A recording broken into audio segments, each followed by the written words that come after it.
இயேசு கிறிஸ்துவில் பிரியமான சகோதர சகோதரிகளே, இயேசுவின் திருநாமத்திலே மாதா தொலைக்காட்சி நேயர்கள் ஒவ்வொருவருக்கும் அன்போடு வாழ்த்துக்களையும் வணக்கங்களையும் உரித்தாக்கிக் கொள்கிறேன்.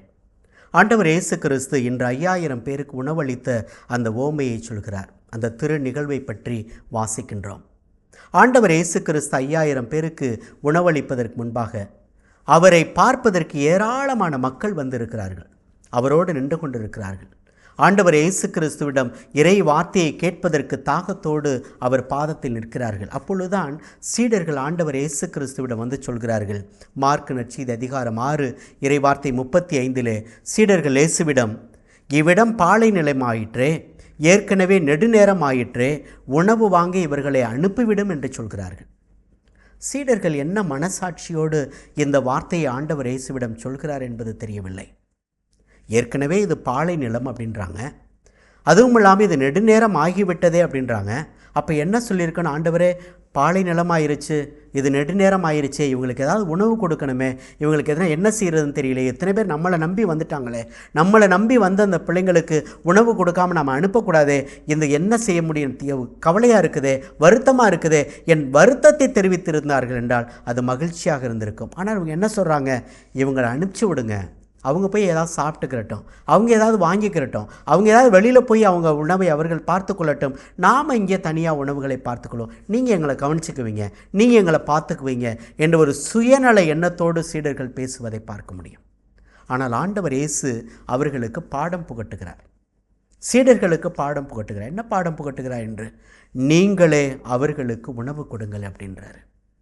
ஆண்டவர் இயேசு தன் சீடர்கள் பரிவும் இரக்கமும் இல்லாது இருந்தபோது இந்த மக்கள் மீது பரிவு கொண்டவராக, இரக்கம் கொண்டவராக, அக்கறை கொண்டவராக, நீங்களே அவர்களுக்கு உணவு கொடுங்கள். இந்த பிள்ளைங்களை இப்படி இந்த பாலை நிலம் நீங்களே சொல்கிறீங்க, நெடுநேரம் ஆயிடுச்சுன்னு சொல்கிறீங்க, அப்புறம் அனுப்ப சொல்கிறீங்க, நீங்களே உணவு கொடுங்க, உங்களால் முடியும், நான் இருக்கேன்ல, நான் உங்களுக்கு உதவியாக இருக்கிறேன், நான் உங்களுக்கு எதை செய்ய வேண்டும் என்று ஆசிக்கிறேனோ அதை செய்கிறேன், நீங்களே இந்த பிள்ளைகளுக்கு உணவு கொடுங்கள் என்று ஆண்டவர் இயேசு தன் சீடர்களுக்கு கட்டளையிடுவதை பார்க்கிறோம். அன்புக்குரியவர்களே, இன்று ஒருவரை ஒருவர் அன்பு செய்வதற்கு, இரக்கம் காட்டுவதற்கு ஆண்டவர் இயேசு இன்று கட்டளை பிறப்பிக்கின்றார்.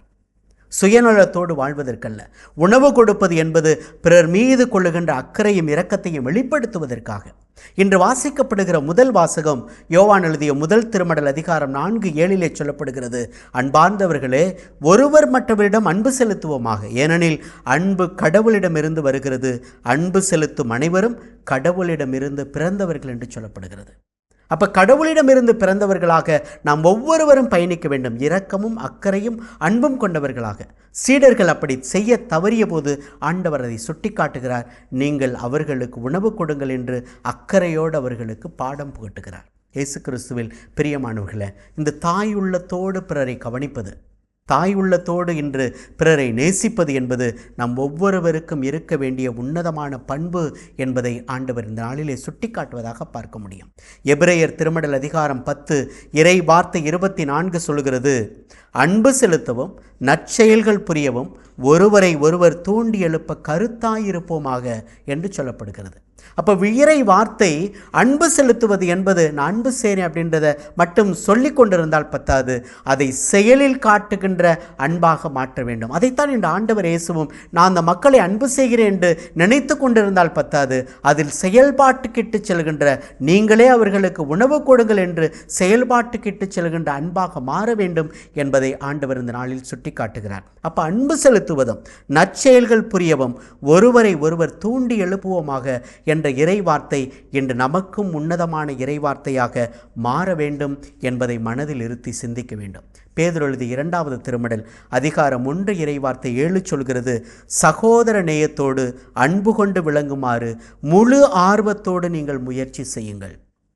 சகோதர நேயத்தோடு ஒருவரை ஒருவர் நாம் பார்க்கிற போது நாம் உண்மையாகவே சகோதர நேயத்தோடு, உடன் பிறந்தவர்களைப் போல, சகோதர சகோதரிகளைப் போல அன்பு செய்ய கற்றுக்கொள்ள வேண்டும். அவர்களோடும் இந்த செயல்பாட்டிற்கு இட்டுச் செல்கின்ற அன்பில் நிலைத்திருக்க வேண்டும். அந்த அன்பில் அக்கறையும் பிறர் சிநேகமும் பிறர் நேயமும் பிறர் மீது கொள்ளுகின்ற அக்கறையும் வெளிப்பட வேண்டும் என்பதை ஆண்டவர் இயேசு தன் சீடர்களுக்கு சுட்டி காட்டுகிறார்.